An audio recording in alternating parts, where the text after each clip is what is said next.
Сәлем достар, бүгін біз апельсиннің пайдасы туралы айтатын боламыз. Апельсинді бөлек және салаттардың құрамына қосып қолдануға болады.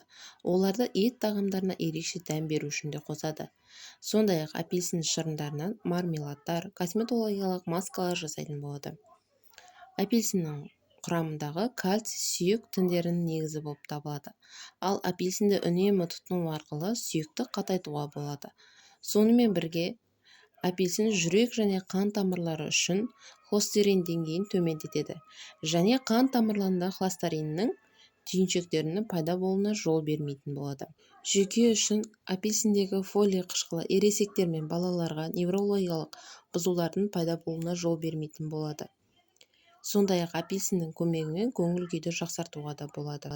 Және де достар, апельсин көзді жеу және де көздің көрмей қалу қабілетінің бұзылуынан сақтайтын болады. Оның ішінде жасқа байланысты көру қабілетінің нашарлауынан қорғайтын болады. Мұнда А витамині көз қабығының саулығын қолдап, көзге жарықтарды сіңіруге көмектеседі. Және тыныс алу үшін апельсин С дәрумені арасында шырышты қабықтардың зақымдауынан бірге жүретін ратипролатты аурулардан күресетін болады. Оның көмегімен қақыр шығару арқылы өкпемен тазартуға болады. Бұдан бөлек апельсин демікпе белгілерін азайтатын болады. Олар демікпе ұстамасын қоздыратын жасушалардың сезімталдығын төмендететін болады.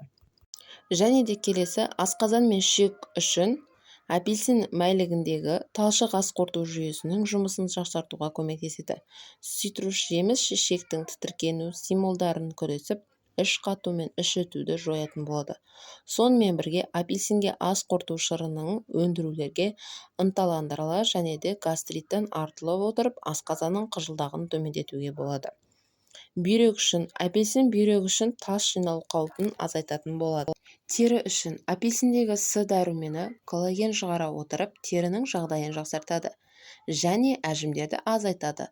Сондай-ақ бұл жемістердегі теріні тегіс және тыртықты қайтарып, бетте қалған безеулердің орындары мен тегметтерін дақтарын азайтатын болады. Сонымен бірге апельсин жеу және оның негізделген косметикаларын шашқа қолдану арқылы шаштың түбін қатайтады және оның түсуін азайтатын болады.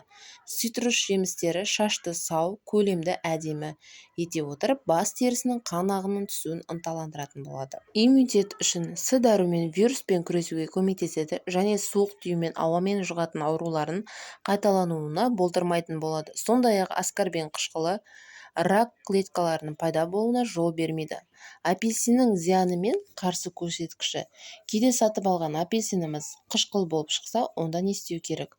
Апельсин цитрус жемістеріне аллергия болса, қандағы калий деңгейі жоғары болса, асқазан ішек жолдарының ауруларына шалдықса және қарсы әсері беруі мүмкін. Егер апельсинді қалай тұтыну керектігі жөнінде ұсынатын болсаңыз, онда бұл жеміс шамамен тыс жеңілдеген кезде ғана ағзаға зиян болуы мүмкін. Апельсиннің зияны мынандай белгілерде пайда болады. Ұстама, ішек бұзылуы, іш өту, іштің кебуі және қыжыл, құсу, жүрек айнуы, бас ауруы, ұйқысыздық, салмақтың көбеюі, бүйрекке тас жиналуы. Және достар, апельсинді қалай таңдау керек? Апельсин жұлынып, жиналғаннан кейін піспейді, сондықтан оны тек піскен жемістерді таңдаңыз. Жеуге жарамды жемістің түсі міндетті түрде біркелкі болмайды. Оның қабығы жасыл немесе қоңыр болуы мүмкін. Бірақ жұмсақ дақтар мен зиянның белгілері бар апельсинді сатып алуға аулақ болыңыз. Апельсиннің хош иісіне қарап, оның балғындығын анықтау өте қиын, себебі бұл жемісте әрдайым цитрусты хош иістер болады. Ал қабығы тегіс және өзінен де салмағы үлкен апельсиннің шырыны көп болатын болады. Осымен біздің каналымыз аяқталды. Мені қолдап кеттіңіздер. Сау болыңыздар. Рахмет.